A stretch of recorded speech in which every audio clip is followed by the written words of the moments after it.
Bonjour Olivier Sibony. Bonjour Laurent. Vous venez de publier, vous allez redécouvrir le management, 40 clés scientifiques pour prendre de meilleures décisions.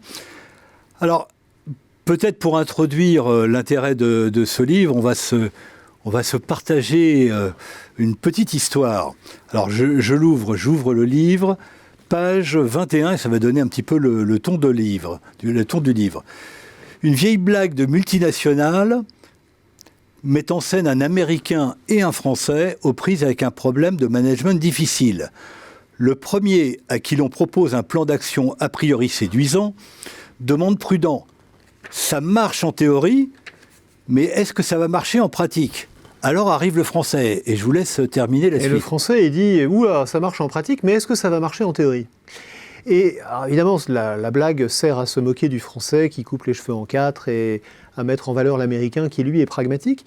Mais en fait, elle nous invite à nous poser une question qu'on ne se pose pas souvent, c'est qu'est-ce qu'on veut dire quand on dit que ça marche ? Et est-ce qu'il existe une chose qui serait de marcher en pratique si on ne comprend pas pourquoi ça marche en théorie ? Et c'est un petit peu la question que je me suis retrouvé à me poser, parce que mon parcours qui m'a amené à écrire ce livre, c'est que j'ai été plus du côté de la pratique pendant longtemps. J'étais consultant et je suis un petit peu plus du côté de la théorie aujourd'hui depuis que je suis devenu prof. Et en fait, quand on regarde les choses sous cet angle-là, on se dit que finalement, ce qu'on croyait qui marche en pratique, on n'est pas si sûr que ça marche vraiment, tant qu'on n'a pas compris les raisons théoriques pour lesquelles ça fonctionne. Donc c'est un petit peu le thème de ce livre, c'est comment est-ce que la théorie, finalement, peut aider la pratique beaucoup plus qu'on ne le croit. Oui, mais alors, justement, par rapport à ce que vous venez de dire, il ne vient généralement jamais à l'idée d'un manager d'aller ouvrir un bouquin de théorie. Comment vous expliquez cela ? Je l'explique par un livre ou une revue de théorie. Oui, ou même une revue de théorie. Je l'explique par deux choses. D'abord, on ne fait pas, nous les profs, suffisamment bien notre travail de rendre la théorie, ou en tout cas, disons, la connaissance, parce que la connaissance n'est pas que théorique, mais de rendre la connaissance accessible aux managers. On a un travail à faire pour faire ça, qu'on ne fait pas bien, parce que franchement, ce n'est pas toujours notre priorité.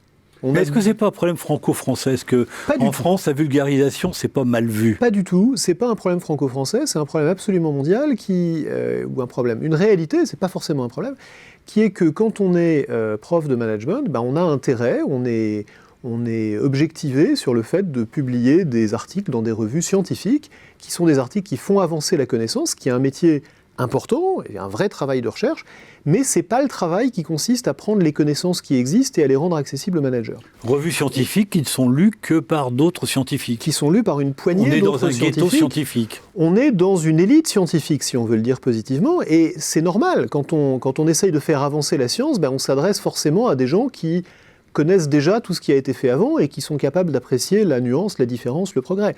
Donc ça, c'est la première raison. La deuxième raison, c'est plutôt du côté des managers, c'est que les managers ne se posent pas suffisamment la question, justement, de qu'est-ce qui fait que quelque chose marche ou ne marche pas. Je crois que quand on est manager, on a tendance à chercher la solution immédiate à ses problèmes, et c'est normal, et on n'a pas toujours tendance à se demander pourquoi est-ce que la solution qui a marché ici a marché ? Pourquoi est-ce que la solution qui a marché ici, qui n'a pas marché ici, n'a pas marché ? Et qu'est-ce que je peux retirer comme leçon de ces expériences ? Parce qu'en fait, quand on essaye de le faire, on n'a généralement pas un échantillon assez large pour le faire, et c'est pour ça qu'on a besoin d'aller se tourner un petit peu plus vers les gens qui font de la recherche. Mais en gestion, au management ou en stratégie, on ne peut pas faire des tests en double aveugle. Alors comment fait-on ? En fait, si. On peut pas quand on est un manager, mais... C'est tout le débat à l'heure actuelle dans la santé avec le docteur Raoult, etc.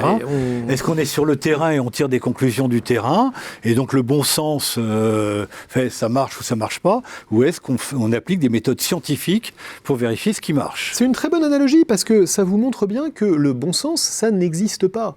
Le bon sens vous dira toujours absolument ce que vous voulez qu'il vous dise. Le bon sens vous dit, par exemple, de manière évidente, que la Terre est plate.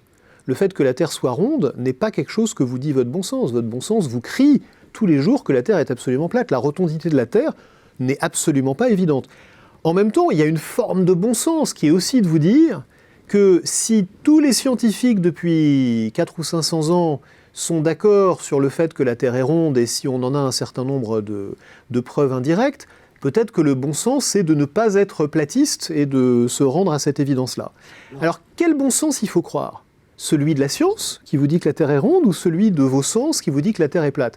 Vous preniez l'exemple d'un médecin qui dirait « Moi, je vois que mes patients guérissent », je crois que ce médecin-là, qui utilise l'argument du bon sens, peut-être de mauvaise foi d'ailleurs, comme le manager qui dit « Moi, je vois bien que j'ai résolu mon problème de management et le bon sens me dit que ça fonctionne », en fait, il risque de passer à côté d'une évidence tout aussi évidente, pour peu qu'on la regarde avec un bon sens différent, qui est qu'en fait, c'est pas ce qu'il croit qui est en train de produire des résultats. Alors, comment fait-on de la théorie pratique en management? Comment on s'y prend? D'abord, on commence par, quand on est un manager, on commence par chercher les solutions qui existent déjà aux problèmes qu'on rencontre. Il y a en fait une foule de problèmes de management courants auxquels les managers ne connaissent pas les solutions que la recherche a apportées, pas le mois dernier dans des revues pointues, mais a apporté depuis 5 ans, depuis 10 ans, depuis 20 ans, depuis 40 ans. Je prends un exemple. Le recrutement.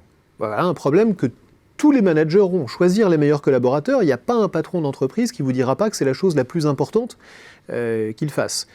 Donc, comment est-ce qu'on choisit les bons collaborateurs? En fait, on a, depuis à peu près un siècle, des études qui nous disent quelles sont les méthodes qui produisent des bons résultats et des mauvais résultats.